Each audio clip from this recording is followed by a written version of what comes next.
नमस्कार विद्यार्थियों, हिंदी कक्षा में आप सभी का स्वागत है।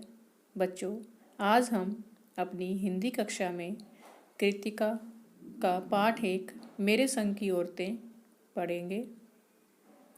बच्चों, मेरे संग की औरतें पाठ की यह दूसरी वीडियो है जिसमें हम आज बचे हुए कुछ पात्रों के बारे में जानने की कोशिश करेंगे। बच्चों, हमने पहली वीडियो में पात्रों का परिचय, पात्रों के नाम और लेखिका की नानी के विषय में जानने की कोशिश की थी।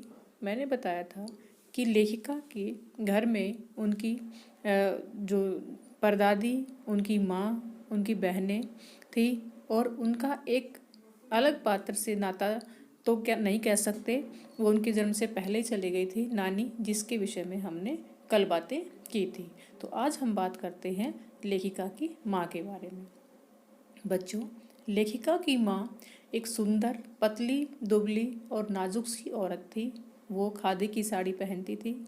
लेखिका के पिता एक क्रांतिकारी नेता थे। वो सरकारी नौकरी से उन्हें त्यागपत्र देना पड़ा था क्योंकि वो क्रांतिकारी नेता थे।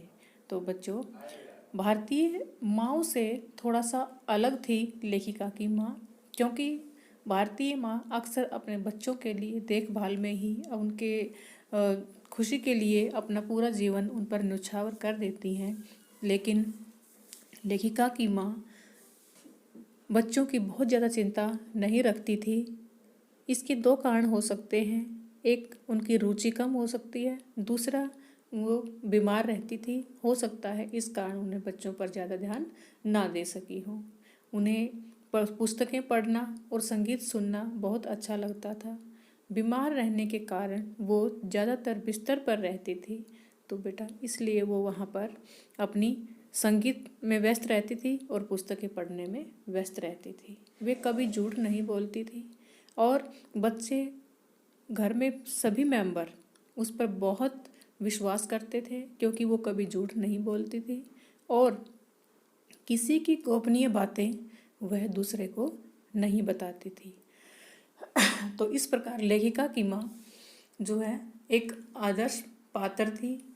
काम कम करने के कारण भी सब उनका आदर करते थे। अब बात करते हैं लेखिका की परदादी। बेटा, लेखिका की परदादी एक धार्मिक विचारों वाली औरत थी। सभी गांव वालों को ऐसा लगता था कि जैसे परमात्मा से उनके सीधे संपर्क हैं। परमात्मा उनकी सारी बातें बहुत अच्छे से समझ लेते हैं, मान लेते हैं और वे लड़का लड़की में भेदभाव नहीं करती थी। जब उनके घर में पतोहू को पहला बच्चा होना था तो उन्होंने भगवान से मन्नत मांगी कि उन्हें पहले बच्चे के रूप में बेटा नहीं बल्कि बेटी चाहिए। अब भगवान ने उनकी प्रार्थना कुछ इस प्रकार सुनी कि एक के बाद एक लगभग 5 बेटियां उनके घर में आ गई।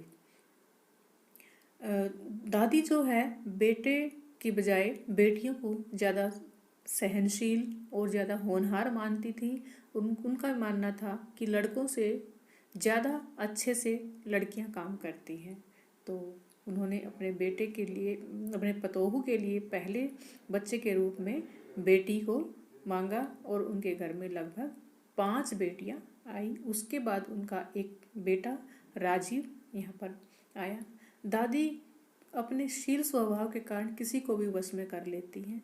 एक बार उनके घर में चोर घुस जाता है तो दादी ने अपने शील स्वभाव के कारण चोर को चोरी छोड़कर खेती करने के लिए मजबूर कर दिया था। चोर से ही पानी मंगवाकर पिया और उसे भी पिला दिया और उसे अपना बेटा बना लिया। अब बात करते हैं लेखिका की बहनें व उसके भाई की। परदादी की मन्नत का असर कुछ ऐसा हुआ कि उनकी लेखिका की बड़ी बहन मंजुला के बाद एक के बाद लगातार 4 लड़कियां आ गई और सभी का घर में बहुत आदर व सम्मान था। लेखिका को और उसकी बहनों को घर में पूरी आज़ादी थी। वो सारी बहनें लेखन कार्य से संबंधित थी, एक बहन को छोड़कर। वो ये कहती थी कि अगर सभी लिखने वाले होंगे तो पढ़ेगा कौन, एक पढ़ने वाला भी चाहिए, इसलिए वो लेखन कार्य में नहीं गई। इसके अतिरिक्त 5 बहनों के अतिरिक्त उनका जो छोटा भाई राजीव हुआ वह भी लेखन कार्य से अछूता नहीं रहा, अर्थात वह भी लेखन कार्य में व्यस्त हो गया। घर में 5-5 लड़कियां होने के बावजूद भी बेटियों को, लड़कियों को हीन भावना का शिकार नहीं होना पड़ा, क्योंकि सभी को अपनी बात कहने की, खाने का, रहने का पूरा अधिकार था, पूरी स्वतंत्रता थी। सभी अपने अपने लेखन कार्य में व्यस्त रहती थी।